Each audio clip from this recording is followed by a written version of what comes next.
Hello everyone and welcome again to our class. This is the first lesson for the fourth quarter in health, and our topic for today is about unintentional and intentional injuries. For our learning competency, at the end of the lesson, you'll be able to differentiate intentional injuries from intentional injuries and describe the types of intentional injuries. So to fully understand our topic for today, let's first define the meaning of unintentional injuries. Unintentional injury can be defined as any injury that is not caused on purpose or sinasadya or with intention to harm. So it is a broad category that includes injuries from causes such as motor vehicle collisions, fall, poisoning, drowning, suffocations, and work-related or sports-related injuries. So sa Tagalog, pag sinabi natin unintentional, ibig sabihin hindi siya sinasadya ng mga injuries. How about intentional injury? So intentional injury is the use of physical force or power, threatened or actual against oneself, another person, or a group which either results in or has a high likelihood of injury, psychological harm, maldevelopment, deprivation, and or death. So pag sinabi naman nating intentional, ibig sabihin talagang sinadya na saktan yung isang particular na tao. So ano ba iba yung mga iba't ibang klase or types and characteristics of intentional injuries? The first type of intentional injury is bullying. So this is an aggressive and repeated behavior using a written, verbal, or electronic medium. So pag sinabi nating aggressive, ibig sabihin makakasakit. And then pag sinabi naman nating repeated, ibig sabihin paulit-ulit na ginagawa sa isang particular na tao. So it can be physical act of gesture or any combination directed at another by one or more persons. So it causes fear, physical and or emotional abuse, damage to property, and then harassment, humiliation, or panghihiya, and a hostile environment of school and community. So there are different types of bullying. The first is what we call physical bullying, which is using violence to cause physical harm o yung pananakit na physical. And then second is what we call verbal bullying, wherein you use words to cause emotional harm o yung nagbibigay ka na masasakit na salita sa isang tao. And then we have social bullying, like using various means to damage the victim's social reputation or relationship. Yung sinisiraan mo yung isang particular na tao para masira yung reputasyon niya o yung halimbawa yung relasyon niya sa ibang tao. And last is what we call cyberbullying, wherein you use digital means to bully a particular person. So alam natin itong lahat dahil bawat isa sa atin, maybe somehow naka-experience kayo ng iba't ibang klase ng bullying, whether it is physical, verbal, social, or cyber. Pero ano man ang klase ng bullying na yan, ikaw man ang gumawa o sa'yo yun ginawa, lahat ng yan ay hindi tama sapagkat nakakasakit siya sa ating kapwa o sa ating mga sarili. The next type of intentional injury is what we call stalking. So pag sinabi nating stalking, this is when a person is repeatedly watched, followed, or harassed, making him or her afraid or feel unsafe. So it is a traumatic and can make one experience nightmares, lose sleep, get depressed, and feel like you are no longer in control of your life. Bakit? Kasi may nag-stalk sa'yo, may parang feeling mo, sinusundan ka, may nanonood sa'yo, or inaharas ka. So different examples of stalkers. So ano ba yung mga ginagawa nila usually para maging aware kayo? First is, number one, they send text messages or messages using rude words and without introducing oneself. Nagbibigay na sila ng mensahe na mga masasama sa iyo na mensahe, na salita. Ayan. And then following on social media like Facebook, yung bigla na lang may magpa-follow sa iyo na someone. And then repeated calling for no legitimate reason, yung palagi ka tinatawagan. And then frequently following and waiting at places the target often visit. Ito, medyo nakakatakot. Kapag pinupuntahan yung mga lugar na halalasan kang naroroon. And then spreading humors on social media, parang gumagawa ng mga tatawanan about sa'yo sa social media, and then investigating by asking other people or looking and using the social media. Minsan mayroong mga iba naman na parang sinustok ka using social media, tinatanong yung mga kaibigan mo or ibang mga tao para mas lalo kanila makilala. So, isa ding klase ng intentional injury yun. Kasi sinasadya ng isang tao na yon na sundan ka. Yan. And then the third is what we call extortion. So what is the meaning of extortion? This is derived from the Latin word extortionem, which means of twisting out. It is an act that involves obtaining something, usually money, from a person by force or wrongful use of authority or power. So that threat that is made must be the cause which makes a person give up some right. So pag sinabi nating extortion, ito yung parang gagamitan ka ng authority or kapangyarihan para makuha nila yung something mula sa iyo. Kadalasan ito sa pera. So parang yun yung kadalasan na experience sa mga gumagawa nitong extortion na to, is they are threatened to injure a person and damage to property. Parang pinagbabantaan ka na sisirain, nasasaktan ka o sisirain yung mga properties mo. And then, threatening to accuse a person or their family of a crime. Yung sinasabi na merong mga akusasyon na ginagawa sa iyo para tinatakot ka na i-expose nila ito sa iyo, sa mga tao, itong ginawa mo na to, or gumagawa sila ng mga expose about your secret or disgrace na maaaring makapagbigay ng takot sa iyo. Kaya sasabihin mo na lang, sige, gagawin ko na kahit anong sabihin mo para wag mo lang itong gawin pa sa akin. So, yun yung sinasabi na extortion.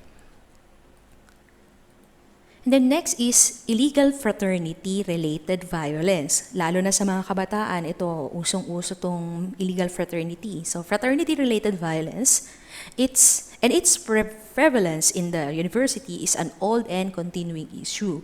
So root cause is complex, but the effect is violent and crude. So frat-related violence is wrong and illegal in all levels, and it is unfortunate that fraternity violence in whatever form persists despite the high ideals for which fraternities were founded.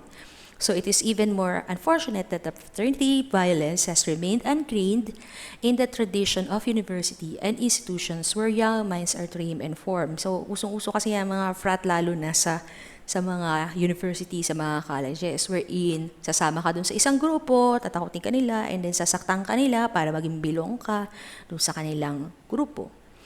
Yan. And then next is kidnapping and abduction. Siguro ito na talaga yung mga ibang level na intentional injury. Okay? Yung kidnapping is the taking away or detention of a person by force, threat, or deceit with intent to cause him or her to be detained against his or her will. It may be done for ransom, for political, or other purposes. So, pag sinabi natin kidnapping, talagang kukunin ka, i-detain ka, tatago ka for a certain period of time, and then kinakailangan na kapalit nun is ransom para ka makapalaya. Yan. And abduction is the criminal taking away of a person by persuasion, by fraud, or by open force or violence. So abduction is an unlawful interference with the family relationship, such as the taking of a child from his or her parents, irrespective of whether the person abducted consents or not. So abduction naman is yun yung parang ipinagbibili ka sa isang tao, o parang iaano ka, or minsan na ginagawa is parang sinusuyo ka na sumama dun sa tao na yon. Ganun kadalasan na ginagawa sa abduction. It's also like kidnapping, but usually this is related to someone that you know, compared sa kidnapping na talagang hindi mo kilala. Okay? And then we have acts of terror. Terrorism is the use of violence and threat to attain goals that are usually political or ideological in nature and conducted by rebel organizations, its citizens, and supporters. Among the victims of this act are civilians of all ages, with young people left helpless. So alam natin iba't ibang klase ng terrorism, yayanan, especially dito sa bansa natin, di ba? Sa Mindanao, kailan lang yung nagkaroon ng yung napabalita yung about sa Marawi, di ba? So those are examples of terrorism. So dito sa terrorism na to, meron talaga mga rebel group na kung saan meron sila mga pinaglalaban at ginagamit nila yung violence, pinapasabog nila yung mga community or tinatakot nila yung mga tao na naroon, parang kinikidnap nila yung mga tao nandun, abduct nila para makuha nila yung mga gusto nila. So kadalasan nagiging biktima nito is yung mga sibilyan at saka yung mga bata, mga walang kalaban-laban. And then, we also have domestic violence. So what is domestic violence? This is any incident or pattern of incidents of controlling, coercive, or threatening behavior, violence, or abuse between those aged 16 or over who are or have been intimate partners or family members regardless of gender or sexuality. So here are some signs of domestic violence. First is yung destructive criticism and verbal abuse, yung parang lalaging nagsasabi ng masasamang salita sa isang tao na makakasakit sa kanya. And then, pressure tactics, parang pinipressure siya na gawin yung isang bagay. And then, disrespect, yung hindi ginagalang yung privacy ng isang tao. Breaking trust or nakakasira ng tiwala. And then, harassment, ito pinaka-common. Yung, lalo na, kadalasan yung mga physical violence, sexual violence, yung nire-rape yung isang tao or threats. So, yan yung ibig sabihin ng domestic violence. Usually, ito yung ginagawa sa mga taong kakilala mo or sa mga miyembro ng pamilya, ating babae man yan or lalaki. Di ba may mga ganong klaseng kwento na may mga boyfriend sinasaktan yung girlfriend nila, tinetreaten sila, or minsan yung mga family members na yung mga tatay, nire-rape yung anak, yung mga ganong klaseng incidences, they are called domestic violence. And lastly, we have suicide. This is a serious public health problem that can have lasting harmful effects on individuals, families, and communities. Its causes are complex and determined by multiple factors. The goal of suicide prevention is simple, di ba? Kadalasan naman talaga, sobrang complex ng dahilan ng suicide. Di kasi basta-basta mag-suicide ng hindi mabigat yung dahilan. So, kadalasan, accumulation na siya ng iba't ibang mga na-experience ng isang tao. And that is also example of an intentional accident. Kasi sinadya mo na magpakamatay. Yan. So, for our activity for today, the title is News Bulletin. Tama ba yung spelling niya? Ayan, so read the news headlines below, then classify them as to whether they are referred to intentional or unintentional injuries, and write your answer in table form on your worksheet. So the simple table is provided. Yung worksheet ninyo is ipaprovide natin siya sa Google Classroom. And then, simple lang naman, i-identify nyo lang naman base dito sa mga headlines na ito na nakapost kung yung bang headline is about intentional injury or unintentional injury. Yan. And then, another activity is that you will write a short reflection about what you have learned in this topic. So, for example, I have learned that intentional injury is blah, blah, blah. I've heard that unintentional injuries are ito, yung mga examples niya, and so forth and so on. So if you have any question regarding the activity, just don't hesitate to give me a question or ask me personally so that we could address kung ano man yung mga concerns ninyo. And again, this is the end of my discussion. Thank you very much for attending our class. I hope that you learned something from me. Sana na-identify ninyo kung ano yung mga intentional at unintentional injuries at kung kayo man ay nakakaranas nito, always remember to seek help sa mga tao na mapagkakatiwalaan ninyo, na kung saan alam ninyo na magiging secured at safe kayo. So again, thank you very much. I hope that you learned something and stay safe and I see you again tomorrow. Goodbye.